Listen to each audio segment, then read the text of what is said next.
फिर देखिए आगे अब स्वीकृति में अपन ये बतला सकते हैं कि प्रस्ताव की शर्तों का निष्पादन ये भी स्वीकृति का एक आधार या माध्यम हो सकता है। यानी जब कोई पक्षकार प्रस्ताव की शर्तों के अनुरूप काम करता है तो वो भी स्वीकृति है। यानी आपको ये कहना जरूरी नहीं है कि साहब मुझे प्रस्ताव मंजूर है और उसके बाद आप प्रस्ताव के अनुसार कार्य करें।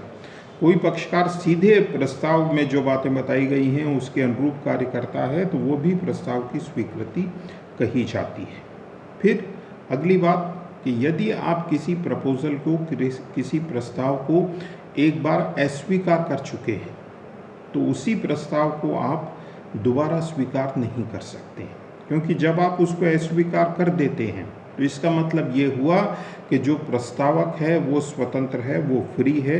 अब वो वही प्रस्ताव किसी दूसरे के सामने भी रख सकता है। लेकिन अब आप अगर स्वीकृति देते हैं तो वो स्वीकृति मान्य नहीं होगी।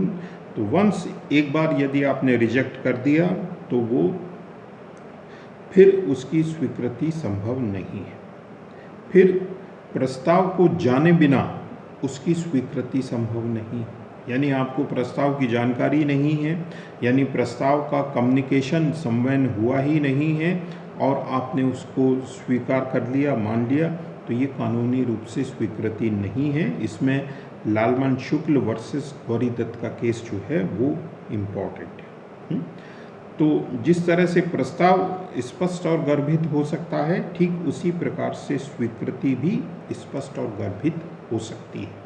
यानी आप सीधे सीधे दूसरे पक्षकार से हाँ करते हैं, ये स्पष्ट स्वीकृति है। और आपका हाव भाव, आपका चाल चलन, आपका आचरण ये बतलाता है कि मानो आपने प्रस्ताव स्वीकार कर लिया है। यानी सीधे सीधे आप स्वीकृति नहीं दे रहे हैं, लेकिन आपके व्यवहार से, आपके आचरण से ये लग रहा है कि मानो आपने प्रस्ताव स्वीकार कर लिया है, तो ये भी स्वीकृति जो है वो मानी जाती है, कानूनी रूप से वैध है।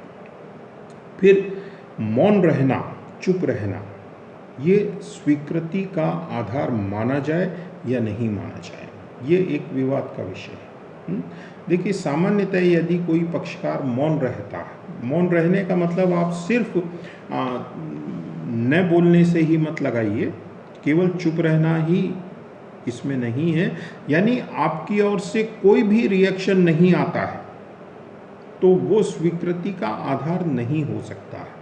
कि कानून ये कहता है कि अगर आपने प्रस्ताव को स्वीकार किया है तो आपकी ओर से कोई ना कोई एक्शन ऐसा होना चाहिए जिससे ये लगे कि आपने प्रस्ताव को स्वीकार कर लिया है।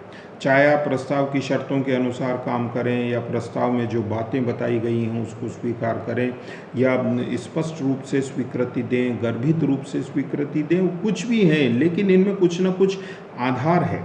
लेकिन जहाँ आपकी ओर से कोई भी रिएक्शन नहीं आ रहा है, उसको हम स्वीकृति का आधार जो है नहीं मान सकते। तो मौन रहना जो है वो स्वीकृति का आधार नहीं माना जा सकता है। फिर काउंटर ऑफर, प्रति प्रस्ताव, यानी आप प्रस्ताव के बदले में प्रस्ताव रखते हैं तो वो स्वीकृति नहीं है, बल्कि एक तरह से आपकी ओर से अब एक नया प्रस्ताव जो है वो दूसरे पक्षकार के पास जाता है। जैसे उदाहरण के तौर पर ए ने आपके सामने प्रस्ताव रखा कि मैं अपनी कार आपको 50,000 रुपये में बेचना चाहता हूँ। अब आप काउंटर ऑफर के रूप में ए से कहते हैं कि 50,000 नहीं 40,000 रुपये में बेचनी है तो बोलो। देखिए जब आप ये कहते हैं कि 40,000 रुपये में बेचनी है तो बोलो, ये प्रति प्रस्ताव है। प्रति प्रस्ताव का मतलब ये हुआ कि जो 50,000 रुपये में कार बेचने का एक प्रस्ताव था वो उसकी स्वीकृति नहीं है ये, बल्कि अब आपने अपनी ओर से एक नया प्रस्ताव रख दिया है कि आप एक ही कार को 40,000 रुपये में खरीदना चाहते हैं। तो प्रति प्रस्ताव या काउंटर ऑफर जो है वो प्रस्ताव की स्वीकृति का आधार नहीं हो सकता है। ये स्वीकृति के संबंध में कुछ बातें, शर्तें हैं।